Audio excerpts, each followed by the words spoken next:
Welcome back to the Green Beans Go channel. It's your host, me. We're at it a little early today. I have a busy day today. I'm actually heading to my local putt-putt place to try an 18 hole-in-one challenge that I will be recording and putting on this channel. I messaged my local putt-putt course and said, I've always wanted to do this challenge. I create sports content on YouTube. Do you care if I come by before you guys open and try to get a hole-in-one on every hole? They said, sure. So we're doing that in a matter of hours, but I wanted to get this out to you guys before that so you can have it at your own leisure. Today is June 11th. You may have the unlimited version. You may have the limited version. Read the terms. Play as many as you're comfortable with on the unlimited. If you are limited, I would suggest playing 2 to 3 high-quality games. Here are my general notes about how I approach this promo. If you want to pause it and read it, a lot of you know how I roll, so we're not going to take too much time.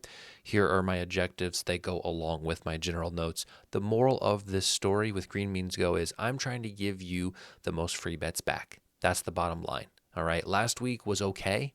Josh Naylor continues to provide. He continues to bring the bread to the table. It's actually unreal. Riley Green and Burleson hit as well for B team, which helps B team come back a little bit. But by and large, it's been a tougher year. I think we're in the dead ball era, as people say. The balls just are not flying as they used to. We need to change that. Hopefully we do start to change that as it gets warmer because it's getting a little frustrating. Today's outlook, though, is not great. These parks are not necessarily in the best conditions right now. The pitching is subpar, so we may be able to capitalize there. We'll start with the game in Baltimore. The wind is blowing in towards the short side of the stadium, so pretty much a perfect storm for the worst. I would go with Santander and Jared Kalenic, but again, not a game I'm going to touch on limited, as the pitching is also pretty good. Game in Detroit, same situation. The wind is blowing in. Pitching is mildly okay. I would go with Jesse Winker at plus 700 and CJ Abrams at plus 560. But again, not a game I'm going to play unlimited. This is a game that you very much can play unlimited. And in fact, I have already locked in Mike Tauchman. I know it's a dead horse and I'm beating it. It should be expected by now. I promise I will switch it up when I feel it is necessary, but this is not one of those times. We get Tauchman at an indoor stadium at plus 830. I mean, he was down to like 500 and 600 this weekend, so I like to see him back at that number. A guy who typically leads off. I think that's a really good price for him.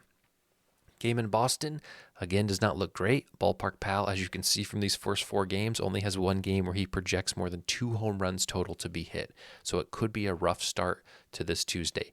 David Dahl is not listed in FanDuel's odds right now. He would be my first pick if he's in the lineup. So stay tuned for that. Not a game I'm going to personally play, but David Dahl, if you have the unlimited version and you want to reach to some of these C-rated games that I have here, all right, keep your eye on him because I think he could be an option. He's hit 2 home runs in 3 games this year. So maybe FanDuel's just trying to figure out the right price for him. Game in New York isn't bad. And if you feel like this is a game you can afford to play on the limited version, I think this would be totally fine, totally acceptable. I would target New York Mets. Starling Marte is a guy who has 6 home runs this year, has battled a little bit of a knee injury, hasn't hit too many home runs lately, but 10-1 is very interesting. It's almost confusing, and that's why I've locked him in as my A team. Not a guy who's typically, even over 800. So to get 10-1 is pretty, it's tempting. And I will probably put some free bets on him just on the side. Mark Venitos is at 450. He has hit 2, I think, in the last week. Guy who has kind of come on for the Mets and provided some power for them. So I like him as well in this spot. Okay, let's talk about it. Josh Naylor is not listed on my sheet. I know. I get it. I've rated this an A. I think there's going to be plenty of home runs, and I think Josh Naylor is a perfectly acceptable play if you'd like to play him. I personally am not going to. Okay, at least for Dinger Tuesday. I may find a way on ESPN or DraftKings. DraftKings has been offering a plus 200 odds boost to home runs. That may be a good spot for Josh Naylor. And the reason is he's plus 370 right now on FanDuel. This is a guy who we've gotten at minimum at 420. Last week he was 540, and now he's getting the respect he finally deserves. Jose Ramirez is plus 390. He has better odds than Josh Naylor. Suter is going to start this game, and he is a lefty. So I don't love the matchup. Now, Martinez is going to come in, and that should give Josh Naylor some opportunities against a right-handed pitcher, which we know he hits better. But something doesn't feel right about that price and about this first matchup with Suter. Plus, if you look at Tristan McKenzie, he has been giving up a ton of home runs this year. 14 in 62 innings, which is the worst, statistically on the slate today. So TJ Friedl, a guy that's been really hot since he's been back from injury at 6-1, and Candelario at 460, I think are great prices at home against a soft pitching matchup. So that's where I'm going. I totally don't blame you if you go Josh Naylor. If you go Josh Naylor and he hits, you can blast me on Twitter in the comments and say, you fool, he's been so good to us and you turned your back on him at his peak. I'll accept it, but I'm not going with him today. Oh, I'm going to regret that. I'm going to regret it. I'm going to get some action on him somewhere else where there's a promo so I can sleep tonight. Ryan McMahon and Charlie Blackmon would be my plays in the game against Louis Varland, who has also not been sharp. This stadium is okay today, but typically Minnesota's not one of the most hitter-friendly parks. And this game I've given an F. Paul Skeens is pitching. He's been lights out for the most part. He had one kind of rough game. This park is tough. The wind's blowing in. O'Neal Cruz and Jack Sawinski would be my plays. Second half of the slate, kind of the same thing here in Kansas City. I told you guys, the outlook's not great today. Another game that Ballpark Pal has under 2 home runs. Vinny Pasquantino and Alex Verdugo would be my picks, staying away from it. Game in Milwaukee is playable. It's in a dome, and I think it's fine. If you're feeling it, I probably will not get to it on the limited version. Varsho and Churio would be my plays.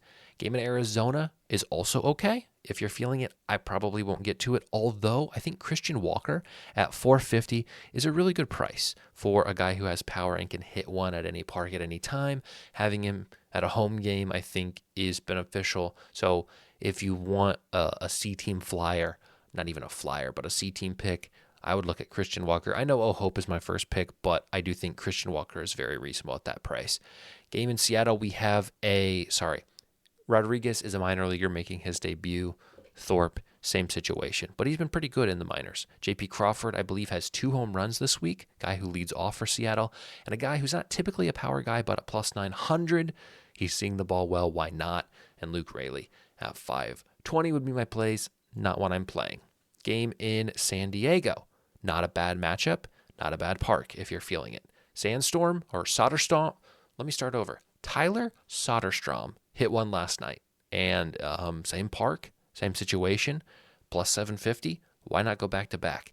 Abraham Toro, a guy who typically leads off for the A's, at 10-1. Again, this is kind of like Marte. I think this price is just a little too generous for what he's capable of. 6 home runs on the year. I know that's not a ton, but a guy who's capable, I think that's worth a look if you're looking at C games. This game, I'm not interested at all. San Francisco, I avoid at all costs. Mike Yastrzemski at 630 would be my 18 pick. Alvarez is chalky, but at San Francisco, you have to take a guy who has the power to do it, and he does at 4-1. This game is one I'm going to play. And Texas has not named their starter. Now, it's predicted that Dane Dunning will start, and he's a guy who's not been sharp. So if that's the case, I would go Freeman and Lux, given that the prices are right. So I'll make comments on this video when I can, or I'll tweet out when I can my picks for this game. And it's annoying because it is one I'm very interested in playing. Let's look at the full slate preview. If I had to endorse plays today, if I had to say, and I will say I've already locked both of these guys in, today's going to be weird. All right. I almost didn't endorse plays because I think on some of these C-rated games, you could get some of these guys to home run. But anyway, Mike Tauchman and TJ Friedl would be my number 1 picks. Sterling Marte is very interesting to me at 10-1. I think that's a free bet spot. David Dahl is maybe a curious pick if he's over 5-1. I don't think he will be. Quick thing before we go to the second half of the slate. I know I mentioned in this video DraftKings offering a plus 200 odds boost. ESPN usually has a Tuesday insurance promo.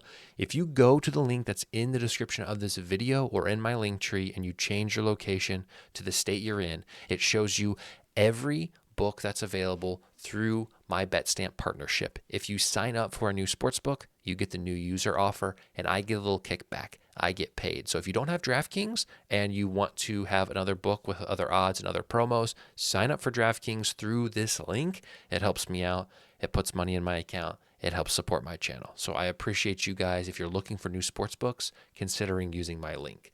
Second half of the slate is kind of ugly.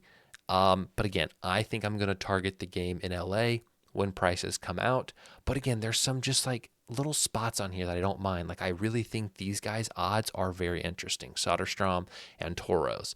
I think Christian Walker at 450 is really intriguing and tempting. So, that's what I would suggest. I know it's a little all over the place today, but I'm frustrated that it's June 11th and we've got some bad conditions. So a little cooler than normal. Thank you guys for coming by. Stay tuned for a couple of things. One, I'm going to be out of town next week, so I'm still going to try to bring you this video, but it's going to look a little different. We're going to be on the road. We're going to be in a Airbnb. We'll see what happens. Second thing, keep your eye out for that mini golf video. I'm headed there in 2 hours to try to get a hole-in-one on every hole of my local mini golf course. It'll be recorded, it'll be documented, it'll be edited.